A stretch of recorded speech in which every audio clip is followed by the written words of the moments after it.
Reeder's your holder, and ball is up. A little bit better this time, Tommy, as they split the upright. 8:21 remains in the first quarter. Blue Devils 7, Mount Juliet nothing. We'll be back in just a moment. Football on Lebanon Cablevision Channel 3.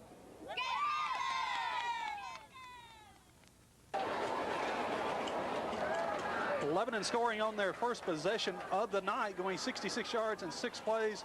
Joel Griffin with the touchdown, a 9-yard touchdown run. Kyle Zachary with his first PAT of the season. 8:21 left in the first quarter. Lebanon leading Mount Juliet 7-0.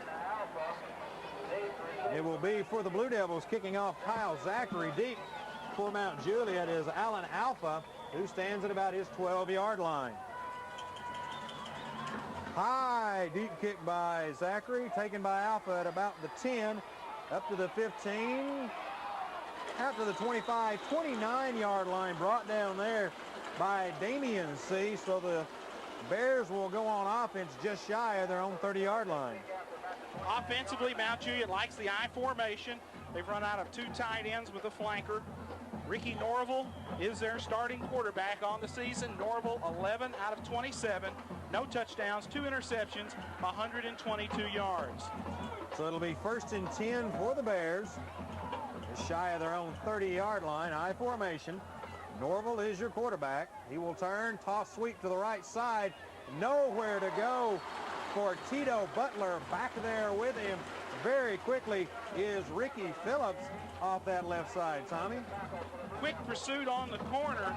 Lebanon trying to get outside in a hurry on that sweep to string it out and get the pursuit stepping in there. Now defensively for Lebanon, the same group we've had all year. Gannon at an end.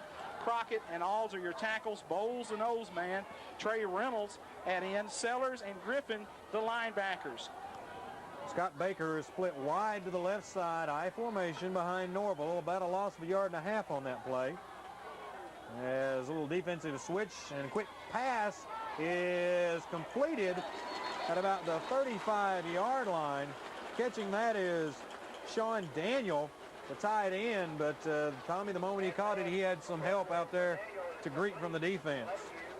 Daniel on the season comes into this game 4 catches for 56 yards. All 4 of those catches came in last week's loss to Chattanooga Red Bank. So it'll be 3rd down and right at 5 yards to go. The ball at the 35-yard line. Now 2 wide receivers split to the left side. Ron Chandler will join Scott Baker out there. Split backs. Norval wants to roll and throw. He's got a little company. He's going to tuck it and run. Goes head-to-head with Joel Griffin and will come up, Tommy, about a 1/2 yard short. They may have to measure for this. It's close, and Jade Sellers trying to give him a little help with a spot down there as Jade got his hands on the football and moved it back just a little bit. John, what kind of view have you got from the sideline? Tommy, I'm on my way down there. They're going to bring the chains out for a measurement. The ball is marked just inside the 40-yard line, so it's going to be close. They got the marker down on the 30. They're pulling tight. It's going to be a Mount Juliet 1st down. So a scramble on 3rd down by Ricky Norval picks up the 1st down for the Golden Bears as they keep their opening drive alive, trailing 7-0, 6:15 remaining in the first quarter. Norval will bring the team up to the line. He's got an I formation behind him. Diego Oldham is the fullback. Tito Butler, the tailback, in the I. The flanker is Scott Baker out on the left side. Again, the defense swaps, 2nd man through, gets the ball, and it's out of there. Did he drop it? They say that he did. That's Lebanon ball. Coming up with a recovery is Gannon, who is in there at a defensive end spot. Is that right? Was that Gannon on the recovery? Jeff Gannon is Butler. It looked like he was trying to stretch the football forward for some extra yardage, Sam, and that thing came loose. And it was a fumble. He rolled over on his back and tried to stick it over his head, and when he did, he just lost it. So 1st and 10 for the Blue Devils, the 48-yard line of Mount Juliet. And Sellers remains your tailback. He will now go in motion, leaving Grissom the wide back.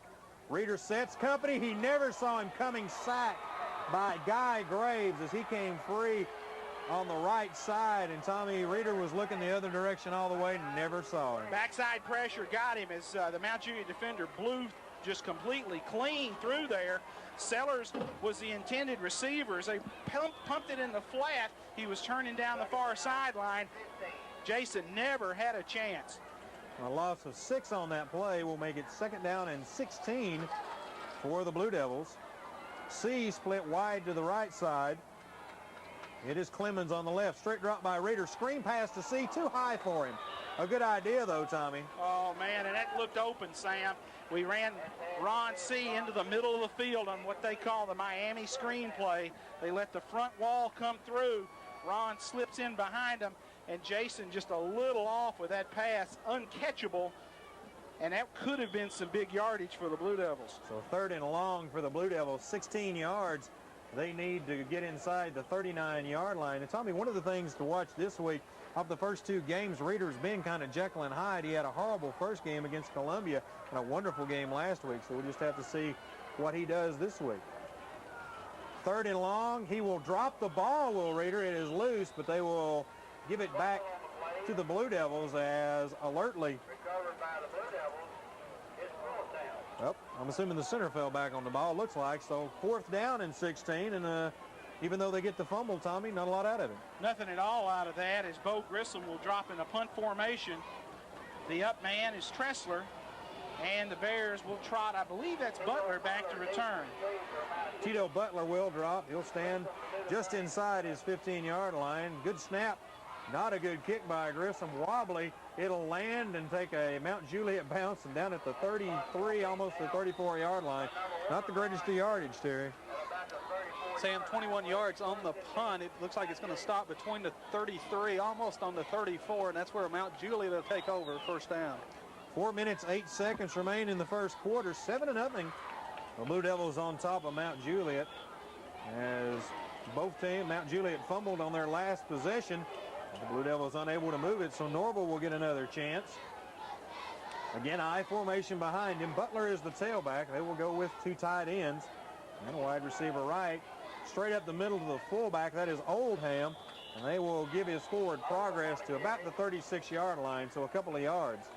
Up front, Mount Juliet's got some pretty good size. Mark McDermott, 6'6", 262 junior, plays 1 tackle. Brandon Faircloth plays a guard at 191. Travis Spouse, the center, at 215. Chad Cothran at 205 as a guard. Matt Huffaker at 205 as a tackle. Sean Daniel and Ron Chandler have been the tight ends. And one thing I'll talk about, something I want to talk about, Tommy, after this play. 2nd down and about 8 along 7 for the Bears. Norval wants to roll to his right. He's got some pressure, unloads, and that was possibly close to interference, Tommy, as out in the flat was John Reese on that right side. Lehue gave him a little bit of a bump as the ball got there, but one thing to notice early, the defense for the Blue Devils is switching a lot of people in and out. They're not staying with that base defensive personnel. It looks like they're changing the look in the secondary as well, Sam. They will go out and give a look of single coverage and then switch it over at the last second before the football is snapped. Lehue, Phillips, Ron C., and Pitt in that secondary.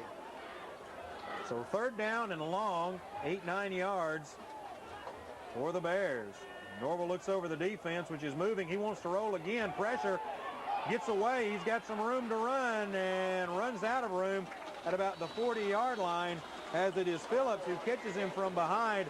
And early on, Tommy, it looks like Mount Juliet's game plan is to give Norval a chance to throw. They're going to have to get him outside of the pressure, and unfortunately the stunts have caused him to cut back inside. The moving pocket, and he's moving around trying to avoid the rush. He's a good athlete, good scrambling ability. Tressler will go deep to return as Elkins will kick it away for the Bears. So 4th down and right at 4 yards for the Bears. They will punt it away. Looked like a little motion, but they will call. Not a good punt, as it will come down about the 40. Gets a roll, though, and will die at the 39-yard line of Lebanon. So good field position again, Tommy, for the Blue Devils. 21 yards on the punt by Elkins. It rolls dead at the Lebanon. Looks like it's going to be about the 39. That's where Lebanon to take over. 21 yards on the punt. So we pretty much have 2 punters dueling each other for distance so far. So third possession of the evening for the Blue Devils. They scored on their first one, did nothing but go backwards on their second possession. So we'll see how they do this time. Sellers is your tailback, Grissom the fullback. Cherry split wide to the right side. Both Carson and Gannon are in the game as ends. Sellers will get the ball, a good move as he gets out to the 43-yard line. In on the tackle is Josh Fagart, as well as John Reese. Sellers seeing duty exclusively at tailback. Stafford has seen some carries in the first two games. In fact, Stafford, the team's leading ball carrier through the first two football games.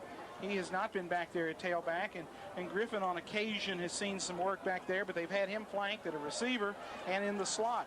2nd down and 6 for the Blue Devils, 43-yard line, the line of scrimmage. As now the officials, that'll be an equipment timeout, and that was a quick equipment timeout. Just had to get something buckled up, and Jack Jolly's crew trying to keep the football game moving. Reader to the line, high formation behind him. Looks over now, a 5-man line straight up the middle. Nope, fake toss to Sellers. A lot of running room. Makes a cut. He'll pick up the first down as he goes across the 50. Out there to tackle him was Scott Baker, but he gets enough yardage for the first down. I tell you what, our quarterback, Jason Reeder, got whacked on the option. He came down the line of scrimmage, made the pitch at the last possible second, and paid the price as the defensive end really hammered him, and Jason just a little slow getting to his feet. Jason, not the biggest guy in the world, 5'11", 163, and that may be pushing on both measurements. First down, 10 yards to go. 48-yard line of Mount Juliet as the first quarter nears an end. Cherry goes in motion. This time straight up the middle to Grissom as he will dive forward for not much yardage at all as he is taken down quickly by Mike Dotson and a gain of about 1. Tressler into the game. Clemens comes out. And 2nd down and long. 25 seconds remain in the first quarter.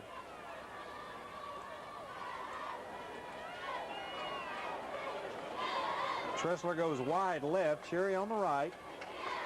And now goes in motion. Reeder wants to turn. He gives it to Sellers. Makes a move.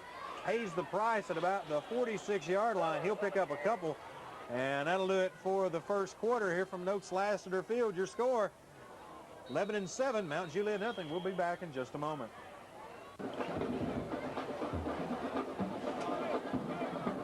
Blue Devils lead Mount Juliet by a score of 7-0 as we're ready for the second quarter of action.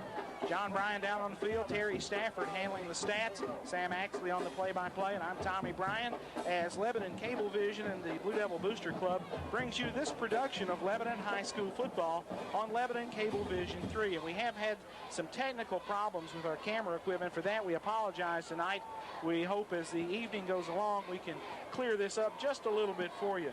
Jack Jolly blows the whistle, and we're ready for the start of the second quarter. Here's Sam. It will be 3rd down, Tommy, for the Blue Devils. They need to get just inside the 39-yard line of Mount Juliet for the first down. The ball just across the 45. I formation as C is split wide to the right side, Cherry to the left, and now Sellers is going to go in motion, leaving Grissom the only back, and they want to throw batted down at the line. Guy Graves got his hand up as Reeder was going to try to go fast to Sellers, and that'll bring up 4th down in a punting situation. Graves got his hands up in a hurry. We didn't do a very good job of getting him low, which takes his hands down, and Graves up to bat the football down. And Terry, after the initial success, Jason hasn't had much going in the pass department. After the first completion to Griffin for 35 yards, Jason's been 0 for 2 since. He's 1 for